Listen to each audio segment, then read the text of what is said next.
स्वागत है आप सभी का हमारे YouTube चैनल में। और आज हम बायोलॉजी क्लास 9 से लास्ट चैप्टर डिस्कस करने वाले हैं, चैप्टर नंबर 19। अब देखो इस चैप्टर में क्या है, शुरुआत करते हैं हम अपने प्रोग्रेस चेक के साथ। How will you categorise the following under domestic and industrial waste. ये आपको निम्नलिखित दिए गए हैं नाम, और आपको बताना है कि इनमें से कौन से डोमेस्टिक घरेलू हैं और कौन से इंडस्ट्री के जो है कूड़े हैं, वेस्ट हैं।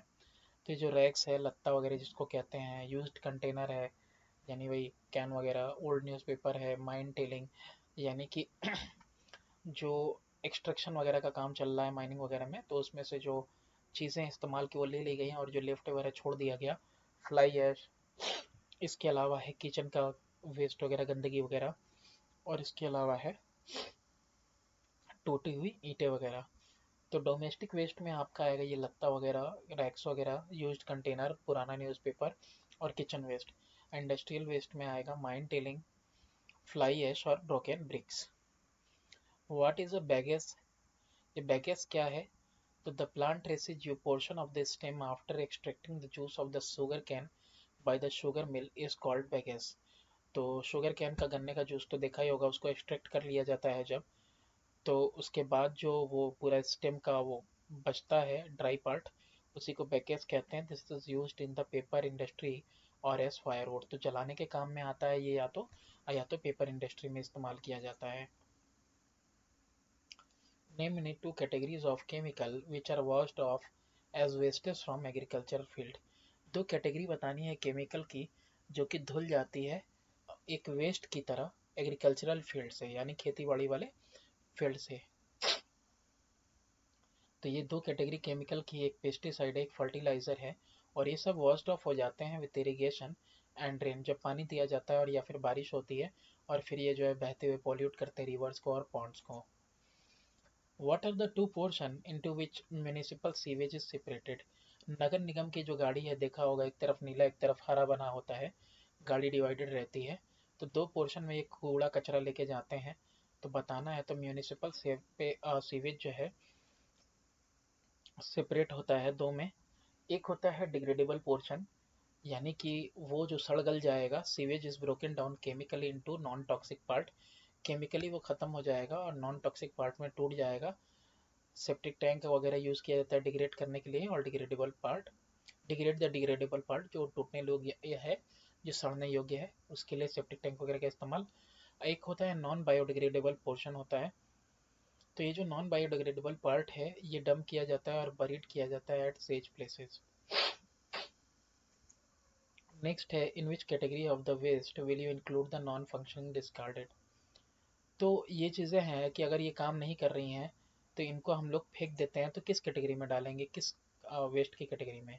मोबाइल फ़ोन है, थर्मामीटर है, फोटोकॉपिंग मशीन है। तो ये तीनों इलेक्ट्रॉनिक गैजेट्स ही हैं, तो इलेक्ट्रॉनिक चीज़ें हैं, तो इलेक्ट्रॉनिक वेस्ट की कैटेगरी में डालेंगे हम इसको।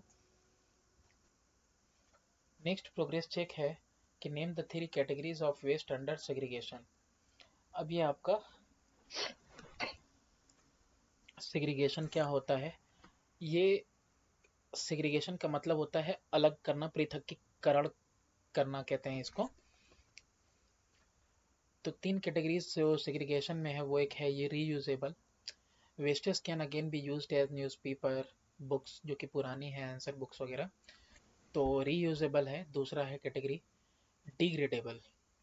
ऑर्गेनिक वेस्ट जैसे कि वेजिटेबल वगैरह है या छिलके वगैरह हैं, उनको डिकम्पोज किया जा सकता है और उनको खाद की तरह इस्तेमाल भी किया जा सकता है। फिर इसके अलावा तीसरा जो है कैटेगरी सेग्रीगेशन में, वो है नॉन बायोडिग्रेडेबल। नॉन डिग्रेडेबल में प्लास्टिक वगैरह हैं और नॉन डिग्रेडेबल चीज़ें हैं जो कि क्या की जाती हैं, डंप कर दी जाती हैं। Which categories of waste require dumping. कौन सी कैटेगरी ऐसी है वेस्ट की जो डंप की जाती है। अभी देखा जो सड़ता गलता नहीं है ना, वो ज़्यादातर वो डंप किया जाता है जो कि ऑर्गेनिक वेस्ट वगैरह है। Waste organic matter is left to decay and is used as fertiliser for the agricultural land. जो ऑर्गेनिक यानी चीज़ें हैं वो छोड़ दी जाती हैं, ऐसे डंप कर दी जाती हैं, या फिर फर्टिलाइज़र वगैरह की तरह इस्तेमाल की जाती हैं एग्रीकल्चरल लैंड के लिए। Compost mainly from garbage and leftover and human sewage, might soil, is left for decay and then used in the fields as manure. ये जो गार्बेज वगैरह कूड़ा वगैरह है और ये जो लेफ्ट ओवर चीज़ें होती हैं, इन सबको ह्यूमन सीवेज वगैरह से जो है, इन सबको क्या किया जाता है, छोड़ दिया जाता है डीके होने के लिए। और फिर बाद में ये जब मैन्योर बन जाता है या सूख जाता है, ड्राई हो जाता है, या ब्रेक डाउन जब इसका हो जाता है, तो इसको मैन्योर की तरह, खाद की तरह इस्तेमाल किया जाता है खेतों में। So compost is useful for crops, यानी जिससे जो कंपोस्ट बना है ना, वो यूजफुल होता है पेड़ पौधों के लिए। What is sludge? ये स्लज क्या होता है? थिक सॉफ्ट वेट मड होता है। अब ये इसका मतलब है, लेकिन यहाँ पे आप आंसर में देखो कि ये क्या है। कि in wastewater treatment plant, the wastewater is passed through screens and then is allowed to settle down in large tank. Semi-solid such as faces that settle down during wastewater treatment are called sludge. जब waste water को treatment plant में डाला जाता है, तो उसको पास किया जाता है कई स्क्रीन से, और जब वो कई स्क्रीन से गुजरता है तो फिर उसको सेटल डाउन होने के लिए छोड़ दिया जाता है बड़े से टैंक में। तो उसमें जो सेमी सॉलिड चीज़ें होती हैं, जैसे कि फेसेस, मल वगैरह है, ये सब नीचे सेटल डाउन कर जाता है। मल वगैरह, पॉटी वगैरह इंसानों की, जानवरों की, ये सेटल डाउन हो जाएगा वेस्ट वाटर ट्रीटमेंट के टाइम पे। जब इसको छोड़ दिया जाएगा टंकी में, तो इसी को स्लज कहा जाता है। Sludge is removed using a skimmer and then is transferred to a tank where it is decomposed by anaerobic bacteria to produce biogas. Sludge वगैरह है ना, स्कीमर के द्वारा। स्कीमर का मतलब होता है जल विमान भी कह सकते हो, कि या फिर कोई और दूसरी चीज़ होगी जल विमान की तरह, जिससे कि उसको पानी में से अलग किया जाता होगा, और फिर उसको एक टैंक में डाल दिया जाता है जहाँ पे उसको डिकम्पोज किया जाता है एनारोबिक बैक्टीरिया के द्वारा, ताकि वो प्रोड्यूस करे बायोगैस। एनारोबिक बैक्टीरिया वो बैक्टीरियाज हैं जो in absence of oxygen break down करेंगे। इसके बाद है आपका, this biogas is used as low cost fuel for heating. तो ये जो बायोगैस आपको मिलेगा, इनके ब्रेकडाउन से जो बायोगैस उत्पन्न होगा, तो वो जो है कि इस्तेमाल किया जाएगा कुकिंग वगैरह के लिए, हीटिंग वगैरह के लिए, और फिर उसे बिजली का भी उत्पादन किया जा सकता है। Can incineration lead to certain kind of pollution? अब ये इंसिनरेशन क्या है, पहले इसका मतलब समझते हैं। इंसिनरेशन का मतलब होता है डिस्ट्रक्शन बाय बर्निंग, यानी किसी चीज़ को बर्बाद करना, मतलब जला के, बर्न करके उसको डिस्ट्रॉय करना। तो no doubt incineration reduces the volume and weight of the pollutant. जो वॉल्यूम है और जो वेट है प्रदूषित करने वाले तत्वों का, जो पॉल्यूटेंट है उनका या वेस्ट वगैरह का, उसको ये वॉल्यूम और वेट दोनों ये कम कर देता है, क्योंकि ये बर्न कर देता है। बट ड्यूरिंग इंसिनरेशन, जब इंसिनरेशन हो रहा होता है, बर्निंग हो रही होती है, तो इट रिलीजेस फ्यूम्स, धुआं निकलता है, और हार्मफुल सब्सटेंस वगैरह जैसे राख वगैरह निकलते हैं, और इससे इंसिनरेशन लीड करता है पॉल्यूशन, यानी इंसिनरेशन से पॉल्यूशन होता है। Yes. Name the two type of devices used for removing particulate air pollutant. दो डिवाइसेस जो हवा के अंदर पॉल्यूटेंट को रिमूव करने के लिए इस्तेमाल की जाती हैं, तो इसमें से एक है स्क्रबर और दूसरा है इलेक्ट्रोस्टैटिक प्रेसिपिटेटर। नेक्स्ट है आपका रिव्यू क्वेश्चन। रिव्यू क्वेश्चन में है कि most convenient reusable waste are. सबसे आसानी से दोबारा इस्तेमाल होने वाला वेस्ट इन चारों में से एक ही दिख रहा है, वो है old newspaper. The most rapidly increasing and much harmful waste today is.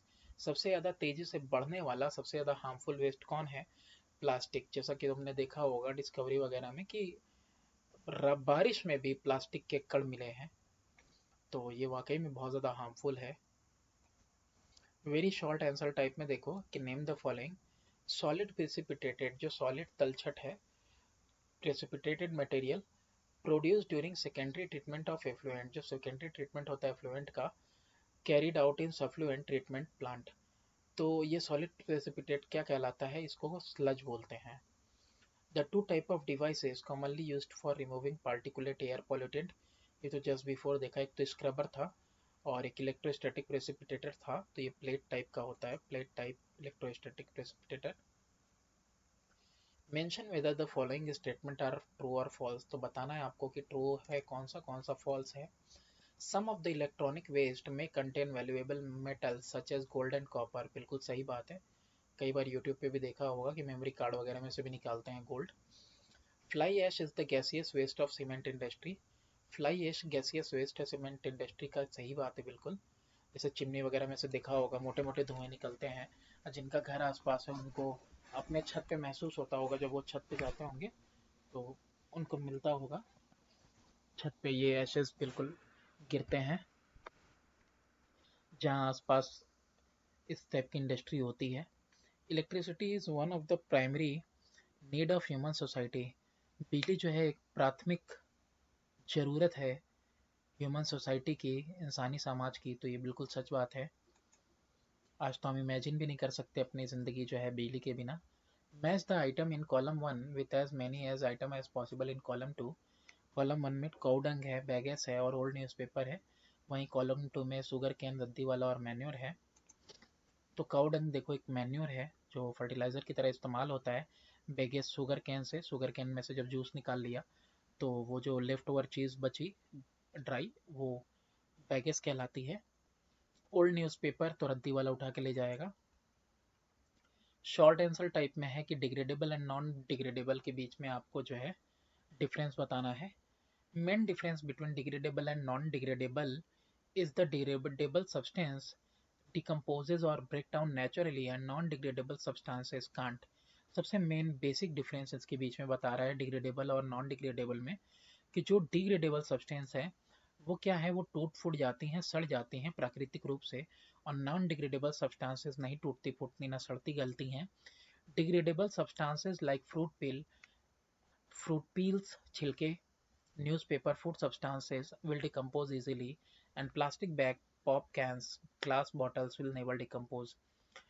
तो यानी जो डिग्रेडेबल सब्सटेंस सड़ने गलने वाली चीज़ें जैसे कि फ्रूट के छिलके हैं, फलों के, न्यूज़पेपर है, खाने पीने की चीज़ें हैं, वो आसानी के साथ सड़ गल जाएंगी, जबकि प्लास्टिक बैग है, पॉप कैंस है, ग्लास के बोतल वगैरह हैं, ये सब कभी डिग्रेड नहीं होंगे। सीवेज और इफ्लुएंट के बीच में डिफरेंस बताना है। तो सीवेज जो है वेस्ट वाटर होता है, गंदा नाले का पानी होता है, जो कम्युनिटी वगैरह के द्वारा यानी समुदाय के द्वारा, लोगों के समुदाय के द्वारा प्रोड्यूस किया जाता है। इट जनरली कंप्राइज, और इसमें जो है ज़्यादातर क्या कंप्राइजेज होता है, मतलब इसमें जो होता है वो होता है एक्सक्रीटा होते हैं, पॉटी वगैरह ह्यूमंस के, एनिमल्स के एक्सेट्रा, और ये मिक्सचर होता है बायोलॉजिकल और केमिकल मटेरियल का।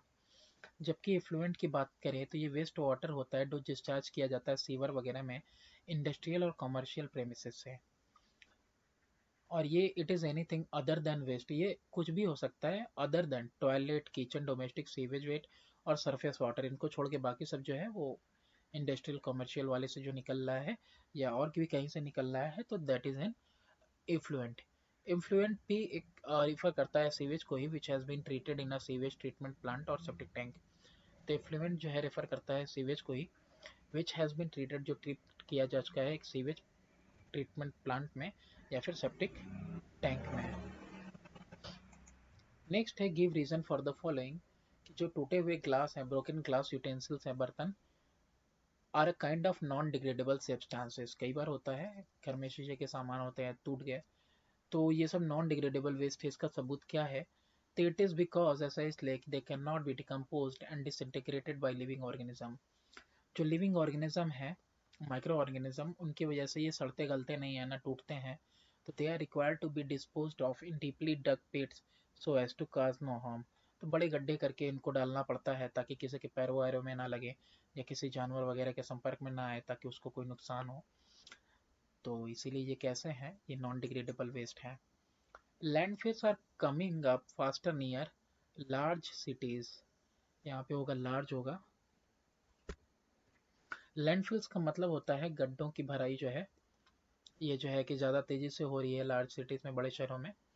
अ landfill site also known as tip dump, rubbish dump, garbage dump और dumping ground and historical as midden. यानी कि इसको टिप बोलते हैं, डंप बोलते हैं, रबिश डंप भी बोलते हैं, गार्बेज वगैरह को डंप भी करना या डंपिंग ग्राउंड भी बोलते हैं, हिस्टोरिकल इसको मिडन कहा जाता था। ये एक ऐसा साइट होता है जहाँ पे डिस्पोजल किया जाता है वेस्ट मटेरियल का बाई बरियल।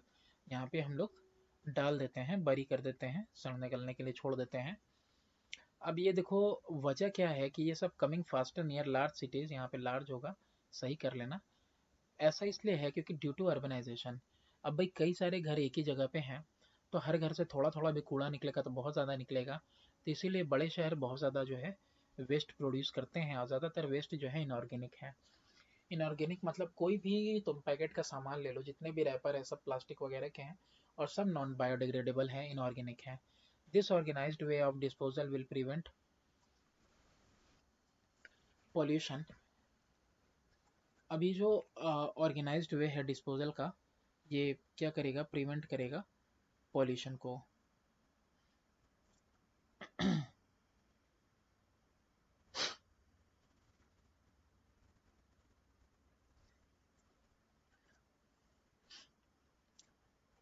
अब इसके आगे है next, why is municipal sewage first separated into degradable and non degradable waste. ये जो नगर निगम का वाले वाला सीवेज है, ये पहले क्या करता है, सेपरेट करता है वो सीवेज को, सेपरेट नगर निगम सीवेज को पहले सेपरेट करेगा डिग्रेडेबल और नॉन डिग्रेडेबल वेस्ट में। तो देखो यहाँ पे देखो, मैंने रीज़न दे दिया है बायोडिग्रेडेबल होता क्या है, और उसके बाद वरना ये सेकंड वाला जो पैराग्राफ है ना, ये काफ़ी है आंसर के लिए। तो पहले सेकंड वाला ही पढ़ लेते हैं कि म्यूनिसिपल सीवेज जो है उसको सेपरेट किया जाता है डिग्रेडेबल और नॉन डिग्रेडेबल वेस्ट में, because degradable waste can be biologically degraded, यानी बायोलॉजिकली हम उसको सड़ा गला सकते हैं, डिकम्पोज कर सकते हैं, या किसी गड्ढे वगैरह यार्ड में फेंक सकते हैं, so that it can help to increase the fertility of the soil, ताकि वो मिट्टी की फर्टिलिटी को और बढ़ाएगा, यानी कि उपज करने की ताकत को, और वो इस्तेमाल हो जाएगा प्लांट्स के द्वारा, पेड़ पौधों के द्वारा। तो इसीलिए हम सेपरेट कर देते हैं बायोडिग्रेडेबल और डिग्रेडेबल और नॉन डिग्रेडेबल को। अब ये जो बायोलॉजिकली खत्म हो रहा है, गल रहा है, तो ये चीज़ें जो आती हैं ना, वो बायोडिग्रेडेबल की कैटेगरी में आती हैं। तो बायोडिग्रेडेबल वेस्ट उस टाइप का वेस्ट होता है जो टिपिकली ओरिजिनेट होता है प्लांट और एनिमल के सोर्स से, विच में be degraded by other living organism, दूसरे जो है कि जीवित कीटाणुओं के द्वारा, ऑर्गेनिज्म के द्वारा ये क्या किया जा सकता है, ये सड़ाया गलाया जा सकता है। वेस्ट जो कि can not be broken down, जिसको तोड़ा फोड़ा नहीं जा सकता है अदर लिविंग ऑर्गेनिज्म, इसको नॉन बायोडिग्रेडेबल कहा जाता है। तो इसीलिए जो म्यूनिसिपल सीवेज होता है ना, पहले उसको सेपरेट कर दिया जाता है डिग्रेडेबल और non degradable. Long answer type देखते हैं कि define electronic waste and list at least 6 item which come under this category. तो इलेक्ट्रॉनिक वेस्ट को डिफाइन भी करना और ये भी बताना है कि 6 आइटम जो कि इस कैटेगरी के अंदर आते हैं। तो electronic waste will be there in each and every home in these days.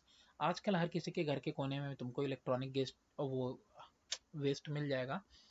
Many of us are using batteries for torch light, wall clock, TV remote, and when all the power got consumed in the batteries they were treated as waste, and it is e-waste और electronic waste, old computer, हाँ electronic waste, यहाँ पे full stop हो जाएगा। तो यहाँ पे electronic waste जो है कि सबके घर में तो दिख ही रहा है, साथ में हम लोग बैटरीज वगैरह टॉर्च लाइट के लिए, वॉल के लिए, क्लॉक के लिए, टीवी रिमोट वगैरह के लिए इस्तेमाल करते हैं। और जब ये सारा का सारा जो है कि बैटरी यूज्ड अप हो जाता है, ख़त्म हो जाता है, मतलब इसका कैपेसिटी वगैरह, तो ये फेंक दिया जाता है, वेस्ट हो जाता है।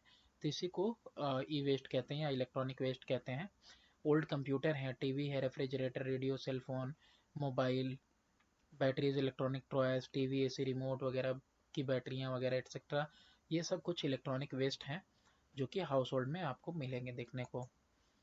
List some of the common waste produce in mining operation and mention how this can be reused.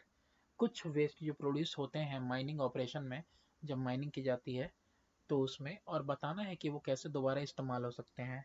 तो कॉमन वेस्ट जो माइनिंग ऑपरेशन में मिलता है, पहला है डग ग्राउट सॉइल प्रोड्यूस्ड, यानी कि खोदी हुई मिट्टी जो कि एक्सट्रैक्शन के टाइम पे निकाली गई, ब्रोकन रॉक पीसेस, टूटे फूटे पत्थर, स्लैंग है, फिर उसके बाद वेस्ट मिनरल वाटर है।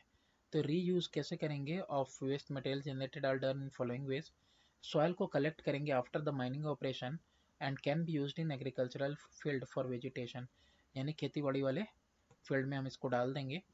Big rock mountains are processed and produce to small rock pieces during the process of mining. बड़े बड़े पत्थर वगैरह जो माउंटेन के उसके प्रोसेस कर लिया जा सकता है और उसको छोटे में बदला जा सकता है टुकड़ों में। These rock pieces can be reused for reforming ground and covered with soil for vegetation.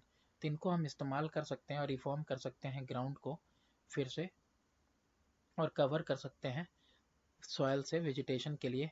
Construction of dam वगैरह absorbing excess water mixed with cement and construction material for building purposes. तो इसका हम जो है कि इस्तेमाल कर सकते हैं डैम वगैरह बनाने के लिए, एब्जॉर्ब करने के लिए एक्सेस वाटर वगैरह मिक्स करके सीमेंट वगैरह ऐसे कंस्ट्रक्शन में भी हम लोग इसका इस्तेमाल करते हैं। This waste can also be use to re extract material. कुछ वेस्ट ऐसे भी होते हैं पत्थर वगैरह जो कि दोबारा से इस्तेमाल किए जा सकते हैं सब सरफेस के लिए करने के लिए, लैंड स्ट्रक्चर वगैरह। Altered by mining activities themselves. Mining activities वगैरह से ज़मीन जैसे कि उबड़ खाबड़ हो गई हो, कहीं पे गड्ढा वगैरह हो गया हो, तो उसके लिए भी हम लोग क्या कर सकते हैं, सरफेस को सही करने के लिए इस्तेमाल कर सकते हैं। It provides additional fuel for power plant. और कुछ और भी चीज़ें हैं जो कि क्या करते हैं, एडिशनल फ्यूल भी प्रोवाइड करती हैं किसको, पावर प्लांट को। नेक्स्ट है describe the procedure how compost is usually produced. Compost कैसे बनाया जाता है, प्रोड्यूस किया जाता है, तो इसका एक प्रोसीजर बताना है। तो the process of decomposition of organic waste by rotting and converting it into manure is called composting, and the material produced after composting is called compost। यहाँ पे एंड होगा।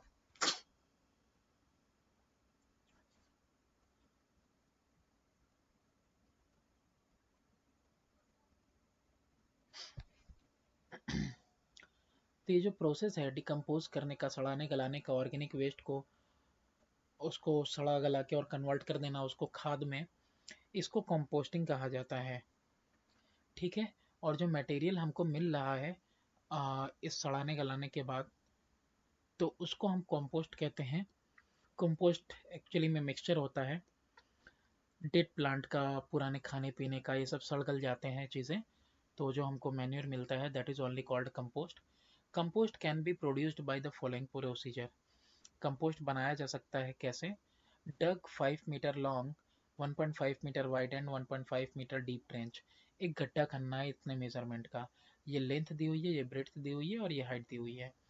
Spread a layer of mixture of reuse refuse and waste for about 30 centimetre thickness. Spread करना है layer mixture का, refuse वगैरह का और waste वगैरह का, जो चीज़ें हम लोगों ने छोड़ दी हैं उसका और वेस्ट वगैरह का 30 सेंटीमीटर मोटा। Wet this layer with a watery mixture of mud and cow dung. यानी कि इसको कीचड़ वगैरह या से या फिर गोबर वगैरह से ढक देना है, गीला हो। Spread this second layer over the first layer. Spread करेंगे दूसरा लेयर पहले के ऊपर until the heap is projected, यानी कि एक दूसरे के ऊपर एक दूसरे के ऊपर डालते जाएंगे। About half metre over the ground, ground के हाफ मीटर तक। लीव इट फॉर 3 मंथ, 3 महीने तक छोड़ देंगे। And sprinkle water over it at regular interval. वक्त वक्त पे हमको पानी डालते रहना है उसके ऊपर से। ओपन इट आफ्टर 3 मंथ, 3 महीने बाद जब हम उसको निकालेंगे मटेरियल को, तो rearrange it in heaps and covered it with layer of soil. फिर उसको रीअरेंज करेंगे जो हीप्स वगैरह हैं और कवर कर देंगे उसको सॉयल के साथ। कंपोस्ट रेडी हो जाएगा उसके बाद 50-60 दिन में। तो इतने टाइम में जो है कि कंपोस्ट आपको बन के मिलेगा। Describe the usefulness of incineration, वही बर्निंग का, destruction by burning, incineration of waste and also mention the precaution required in it. तो देखो इसका यूज क्या है इंसिनरेशन का, कि lesser landfill will be occupied as leftover ash and leftover ash cover lesser area। यानी कि देखो अगर लैंडफिल वगैरह है ना तो उसमें बहुत सारा जो है कि जगह छीक लेता है कूड़ा वगैरह, देखा होगा कूड़ेदान 1-2 दिन में ही भर जाता है ना। तो ऐसे में जो है इंसिनरेशन होगा तो उससे जो है राख में कन्वर्ट हो जाएगा। तो राख में अगर कन्वर्ट हो जाएगा तो वो जगह कम लेगा। इसके अलावा जो हीट रिलीज होगी इसके बर्निंग के टाइम पे, है ना, तो वो हीट को हम लोग क्या करेंगे, यूटिलाइज कर लेंगे जनरेट करने के लिए इलेक्ट्रिसिटी। एहतियात क्या बरत एहतियात क्या रखना है, प्रिकॉशन क्या रखना है, it should be carried out at high temperature, यानी काफ़ी हाई टेम्परेचर पे इसको हम लोगों को करना है। इसके अलावा ये कब ऐसे होना चाहिए, पॉल्यूशन कंट्रोल डिवाइसेस के साथ होना चाहिए, कि ऐसा ना हो कि धुआं वगैरह निकले, ऐश वगैरह निकले। तो पॉल्यूशन कंट्रोल डिवाइसेस के साथ हमको इसको करना है। I should be done away from the residential areas, और रेसिडेंशियल एरिया से दूर करना है ना, क्योंकि जो है कि रेसिडेंशियल एरियाज में करना जो है कि नुकसानदेह है, क्योंकि हवा में कुछ नहीं तो पॉल्यूटेंट तो मिलेंगे ही, क्योंकि इसके बर्न होने से एसेस भी निकलेंगे और साथ में जो है हार्मफुल गैसेस वगैरह भी निकलेंगी। Thanks for watching, do subscribe.